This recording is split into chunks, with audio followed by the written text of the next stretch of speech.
How do you sleep at night taking money from widows and orphans? How do you sleep at night taking money from people who cannot afford food and bread because Jesus will bless them? For the past 15 years, they've been giving their offerings to you and their lives have not changed. What is the problem? Because you don't have faith. You don't have faith. When Amfundis, do you have faith in collecting money from us?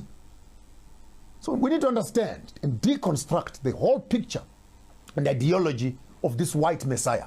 And as long as we worship a white Messiah, my submission to you is that we are not worshiping the truth of the text. This is an academic exercise we're doing here. If you want to be true to the text, please, I bought a can of Coke. Can I drink the Coke? Can I drink the Coke? Don't tell me just drink as long as you are drinking. I said I want Coke. Therefore, remove the unnecessary iconography. And when you get more academic and you study the Kemetic religion to find that issues of the Trinity, the Mother and Son, all these things are actually way found in Kemet before even the Bible was written. And the Kemetic history is older than the Bible. Then I leave to you who are academicians. Since Jesus grew up in Egypt, when he came back to teach them after 12 years, from which school was he coming from and who had taught him? That's for you who are more advanced in your spaces of study to now to do a comparative study between the biblical text and Kemetic text and see the similarities and authenticate which one is older than the other. Then position your theology correctly. That's what life is all about.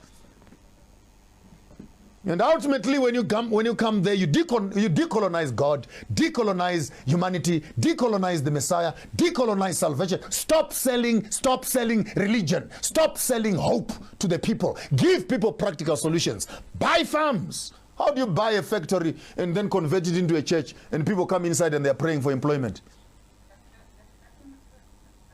Buy the factory. Create jobs. Then from the money from the factory, you can build a church. That's common sense.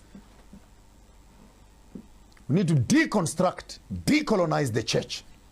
And we stop being centers of embarrassment, centers of shame, centers of debauchery, centers of mischief, centers of licentiousness, centers of witchcraft, centers of perjury, and centers of corruption in the name of religion.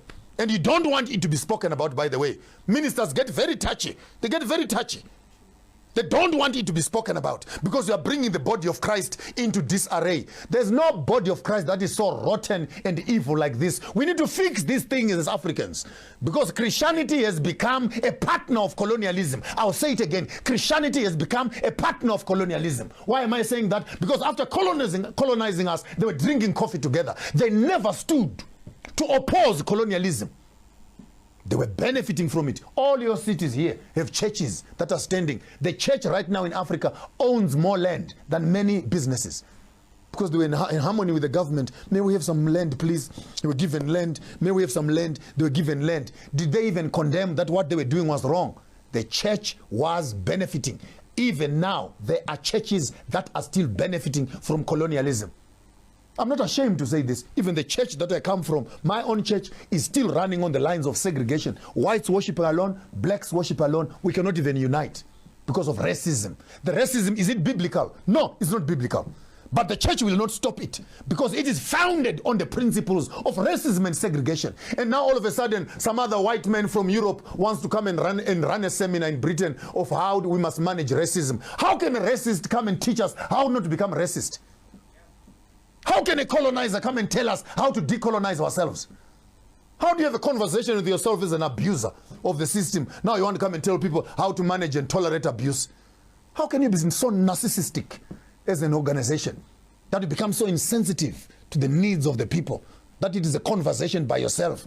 You colonize the black people. You abuse the black people. You come around a few days later. You want to help the black people to tolerate and manage the colonialism that you gave to them. Are you okay in your head? Go back home, white man. Go back home.